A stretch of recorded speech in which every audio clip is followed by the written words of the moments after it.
What up, YouTube? And you're back with the real LulBenzie. I know I've been gone, I've been in and out, I've been here and there, but we're not gonna talk about that right now. But what we are gonna talk about today is the strip club still worth it? So before you even, I don't know what you're doing right now. I don't care if you combing hair, I don't care if you cook for your kids. I'm gonna need y'all to go ahead and turn the notification bell on. I'm gonna need you to go ahead, put this on the TV, on the flatty, wherever you at, put the speaker on, cause I'm finna spill some tea.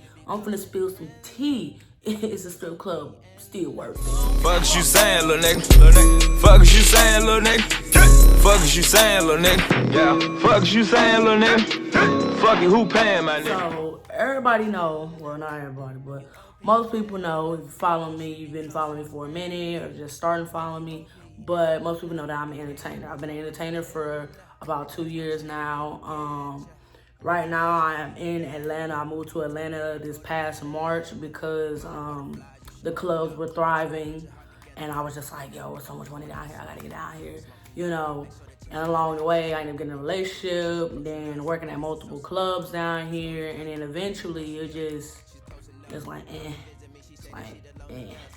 So, y'all been asking me, you know, is the strip club still worth it? I want to start stripping, I want to start dancing, blah, blah, blah, blah, blah, blah, blah.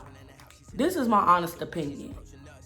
Truthfully, yeah, it's still worth it, but it comes with a lot of stuff. And depending on who you are, what's your ranking, because y'all already know this industry is like, the music industry is political, is levels to this. It's not like, oh, you can just walk in somewhere and it just, you know, like I said, it all depends on who you is and who you are. If you're somebody simple, you new, you ain't known, you ain't got a lot of followers, stuff like that, then go ahead and listen. Like, so people know I started dancing 2 years ago at realest, Chicago. The first 3 weeks I danced there, I paid $150 tip in Friday and Saturday because I was going to school during the time. And for 3 weeks straight, I did not make nothing. Not a dime, nothing, not a penny, not an ounce, not a. So it got to the point where I was paying $300 plus because, you know, V-Live takes percentages at the end of the night, and realest Chicago at the time was taking like $75 or better. So not only was I having to pay $150 to dance, I had to play the club at the end of the night on top of that, even though I didn't make what? I was gonna say, what the hell? Even though I didn't make anything, so 300 on top of another probably 150. So I was spending at least $450, you know, a weekend trying to make some money because it was just like, I believe I could do it. And, you know, the fantasies, and keep in mind, I've never been in a strip club before I was an entertainer. I was never in the club before I was an entertainer.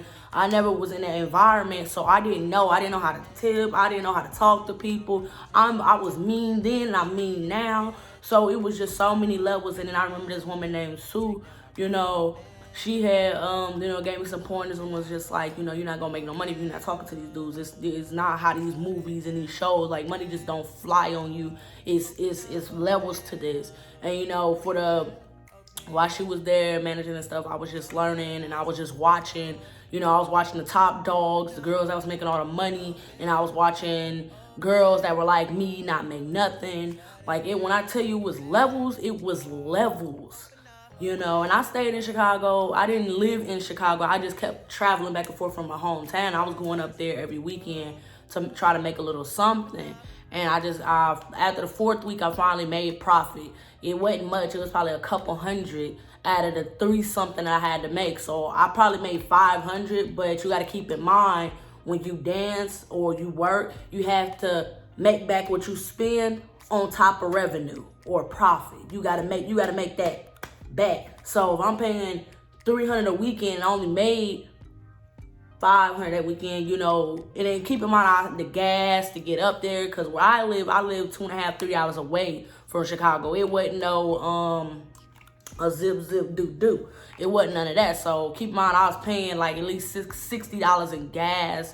Like, it was a lot as an entertainer, and not even knowing what the level was. And eventually I ended up making friends up there. I ended up staying with probably 3 people while I was up there. And, you know, they were pretty cool. I talked to one of them every now and again. The other 2, you know, it's every blue moon. It's just, you know, you outgrow people, and once you move from environments, you just move around. And stay with them. It's one girl, every time I come to Chicago, she let me stay with her, and she's like a blessing. She's real. You know, she real. So I end up, you know, talking to my people, and they was like, why don't you go dance in St. Louis? I'm like, St. Louis? What's that? I ain't never been there. Oh, well, it's ratchet. It's ratchet, but it's a bag there. So eventually end up going to St. Louis, dancing at Bottoms Up for 2 years. And it was just like, I was making a bag. I was making a check. That was last year. I was making a check. I was single. I was making a check. Boom. I was working there for a little bit. Long story short, Onyx opened up, and I worked there for a while. Eventually, Onyx, it was just like, I was used to make a certain amount of money, and then it started slowing down to me. To me personally, I don't know about everybody else's bag. I'm not in everybody else's bag, but me personally, it was just slowing down for me. And then I was getting more followers. I was traveling, you know, because with this little field that you in, you can use it to your advantage. It's a club in every state, every city, almost every little town. Like, you can really go places with this if you mold it and fold it and flip it and twisted it and however you want to do it. But some people get caught up in the stuff and be stuck in one location. And me personally, I wasn't getting caught up in nothing. I was single, I wasn't in a relationship. You know, I ain't had no kids. I don't have no kids. And I was just like, let's do this. So eventually I started dancing a lot of places. I've danced in multiple places. And eventually, I finally came down here and got on at a couple spots. And I was making money down here, and I was like, man, there's so much money down here, and it's so much easier. And I was working, and keep in mind, I was working last year winter, before I moved down here. I was working every day. It was a club down here that was making us work every day. If we didn't work every day, we couldn't work the weekend. And it was just like, okay, I'm gonna thug it out. I was thugging it out, and I went every day. Like, we had to be there at 10 o'clock and stay almost till 6 o'clock in the morning if we had a bag with somebody else, or it was just a whole lot of stuff. And eventually it was just like, you get tired of it. So before I moved down here, they ended up getting closed, and I ended up trying other spots. I tried a couple other spots. One spot was just, it wasn't a hole in the wall, but it was trifling. It was trifling. Like, they try to call me ghetto. But, baby, you can see me on the red carpet. I don't see nothing. You know what? That's another story for another time. I'm just going to say this. They try to call me ghetto and say I was this and that and the third. But the whole time, y'all not nothing of your own. And, you know, they got mad with me because I feel like I wasn't making money on the floor, but I was making money off my social media. So instead of me being out there on the floor, I was in the back making money on my social media. Like, so they used to, every time I used to come, they try to make rules. You can't stay back here no longer than 10 minutes. You can't do this and the third. You can't come back here multiple times. And it got to the point where I was like, I don't gotta come to this club. I don't need y'all. Y'all need me. Y'all need me to pay this little ass tip in. You feel me? And I'm not even making the money. Y'all girls making money off of that neck. Off that vajayjay. Y'all making money off of that. So before y'all even think I'm gonna be down here doing what they doing, I'm not going to do it. Money ain't never that serious. I'm gonna get money regardless. Regardless. So I ended up trying a couple other spots, and I ended up getting on at the Flame eventually. And it was just like, it was money there for me. I was making a bag there. And eventually I was just like, fuck it, I moved down here. Got my relationship. And after that, I was at the Flame for the longest. Like, you couldn't catch me at no other club. And then eventually I end up, you know, it just felt like it was too many girls. Sometimes it was just, because, you know, Blue Flame is not very big. But it's the trap. It's going to be forever the trap, you know. And it's just like, you need a new environment because it's small. So when everybody like this and like this, I was just like, I just need a new environment. So I ended up getting on at Allure, but I didn't think I was going to get hired on because, you know, I'm natural. My titties are not perfect. I do got cellulite. You know, I got a little fupa in the front. I didn't think I was going to get on, and I could have truthfully got hired on a long time ago. But, you know, it was just like, it is what it is. But went there, that club is when I tell you it's about levels. It's not about you being on stage dancing. It's not about what your skills is, what your stage presence. It's not about none of that. That club solely is on Sophie Don't Eat, your ranking, and a lot of other political shit. And I'm gonna keep it 100 with y'all. A lot of these clubs is like that. And tipping, baby, look. All I know is the flying tip in, if you get there by 8:30, baby, you ain't gotta pay that much. I'm pulling up at goddamn Allure at 9, and I'm paying at least 2 days worth of Blue Flame. At least two. I'm like, man, whatever. Like, I keep stuff 100. Like, people ask me all the time, and it was just like, is it still worth it? And like I tell anybody, it's just like, truthfully, I don't go like that no more. I don't like talking to people like that. I like, you know, when I make money, people come in because they know me or they dealt with me before, so they come, hey, come dance with us, or I know you from social media, I wanna tip you. And my thing is, I don't know what to be. I'm still learning what to say to these niggas. Truthfully, I don't know what to say to these niggas. Like, y'all understand, social media is taking over. The nigga don't want to see that coochie in his face no more when he can. Okay, put it like this. Why would you want to spend $1,500 on a girl when you can go home and get a Snapchat premium for $15 and see somebody bust a coochie wide open? I understand it's something about being in person, but come on. Come on now. And then even then, you know, some dudes, you know, they ain't spending no money on no coochie or seeing no booty cheeks or nothing unless he's smashing them.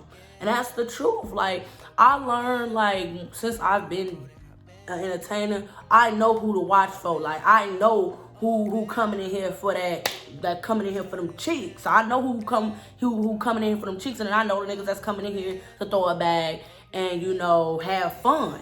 But the thing is, it's levels. It's like, can you get over there fast enough? Can you say the right things? Can you have a conversation? Can you keep his attention? It's like, it's levels to it, and I'm not gonna lie to y'all about it. Everybody out here don't want to tell y'all because it's like, they see y'all as competition. It's another mouth to feed. You fresh meat. You fresh in the spot. They gonna notice you. Some clubs, truthfully, in Atlanta, I'm gonna say this. In Atlanta, their customers are loyal like these clubs that's been standing here for 10, 15, 20 years. The same way these clubs is loyal is the same way these customers is loyal. They gonna ride till the wheels fall off. For the longest, some of Blue Flame regulars would not even look my direction, but once they seen I was in there with the rest of the mix, and everybody seen me in there talking, everybody know my name, everybody know who I was, they started tipping me. They knew who I was, and they got acquainted with me. So it took time. Like, you be like, damn, I ain't made no money. It depends on who you are, what the club, what your background is, and everything like that. And I know last year I was getting told no several times. I couldn't work at certain clubs because of my body. And now it's like I don't see very much of a difference. You know, only thing I really see is I got more tattoos. I stepped my hair game up. I stepped my makeup game up. Stepped my outfit game up. I got a social media now. You know, my little name hold a little weight. You know, it travels, and people know me. So it's like, you know, now I'm moving around. I've worked at G5. I've worked at I've worked in Atlanta, Blue Flame and Allure. I've worked in St. Louis at Club Honest and Bottoms Up. I worked in Detroit at Club Truth, Ace of Spades, Pantheon. I worked in Memphis. I worked in Birmingham. I worked in Texas, Dallas, Stiletto, Fort Worth. I worked at a lot of places, and like, it always depends on, you know, what they demand is. Like, some clubs, some dudes come in there and they just throw that bag and don't ask no questions. Some clubs do that. Some dudes you gotta entertain, you gotta talk to, you gotta sit here and carry a conversation. And even then, if you carry a conversation with him, ain't no guarantees you gonna get money. You know, unless you really know the dude, or you buy, hey, look, if I'm gonna sit here and talk to you, I'm gonna need my money. And even then, sometimes that make niggas be like, shit, I ain't gonna get no money. I'm gonna get her this little dub and I'm gonna go about my way. You know, it's like, it's so much stuff on it. It's like, people don't understand that. And like I tell anybody, like, it's just who you is. Like I said, I've been doing this for 2 years and I'm already tired of it. I'm over it. I don't go to work like that. Since being in A, I don't go to work like that. I be at home. I be doing this. I be on Instagram. Shit, I didn't start my own on them. You know, I started my shit back up. And, you know, I make money from the crib. And I'm cool with that. And like I said, y'all understand, I'm not no high sedity, you know, chick. You don't see me walking around here in no Balenciagas, no red bottoms, no Gucci. The reason these girls still in these clubs is they trying to pay them bills of expensive ass toys they got going on. Me, I'm chilling. I'm kosher. Like I said, I ain't gonna knock nobody else hustle, but I don't like nobody knocking my shit. You feel me?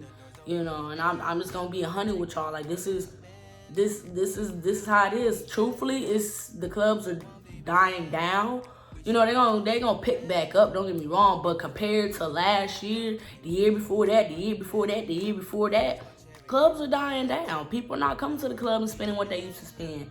People are not, you know, coming to the club to, you know, spend money no more. They just coming to hang out, and that's the truth. And people gotta understand, you're going to be in the club element, you gotta take everything with a grain of salt. One dude gonna tell you no, or 10 other dudes gonna tell you yes. It depends. It's just how you are. You gotta. This ain't no game. This is real life. But it's like, this video is long already, so I'm gonna go ahead and end this video. If you guys have any questions, I know I'm gonna do more videos on this topic because you guys have been pulling my frontal off for one. So, yeah, like, is the club worth it? It truthfully depends on the person. Truthfully.